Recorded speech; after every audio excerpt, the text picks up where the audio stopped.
So where was Jesus when he healed the blind man? Here's another another supposed contradiction. Luke 18. Then it happened, here's the first example, then we'll combat that with another passage. As he was coming near Jericho, that a certain blind man sat by the road begging, and hearing a multitude passing by, he asked what it meant. So they told him that Jesus of Nazareth was passing by, and he cried out, saying, Jesus, Son of David, have mercy on me. Then those who went before warned him that he should be quiet. But he cried out all the more, Son of David, have mercy on me. So he's on his way to Jericho, as he was coming near Jericho. Then we read a parallel passage in Mark 10. Now they came to Jericho.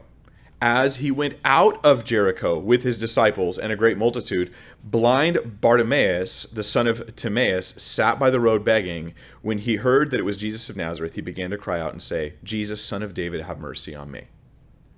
The thing that makes it seem like it's the same blind man is the particular phrase, Jesus, Son of David, have mercy on me. People didn't typically call Jesus that. This is an anomaly. So it's thought that this was probably the same blind guy. It's possible that it was a different blind guy. But it seems as though it's the same guy, and you've got him on one, he's on his way into Jericho, or on his way near Jericho, but he seems to be coming toward it. And another, he's coming out of it, clearly coming out of it. So here he is on his way out of Jericho. So what's the solution? I mean, how can we reconcile this issue?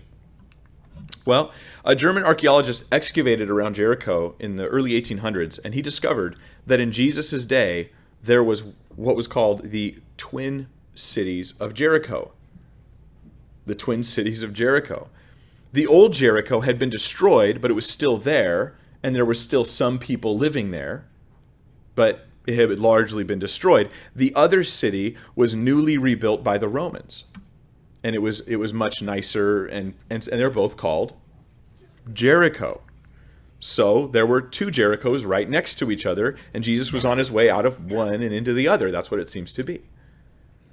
I think this is really interesting because up until that archaeological discovery, you wouldn't have known any way to reconcile this if you thought that they are the same blind man. How do we reconcile this? You might have come up with a couple theories and maybe just said to yourself, I don't know how to reconcile it, but I'm not going to let this one little thing undermine my faith in God's word. And it turns out you would have made the right choice. Just saying, Lord, you've got prophecy, you've got things no one else can do. I'm going to trust your word and not just let one little straw break the camel's back because I can't explain one thing.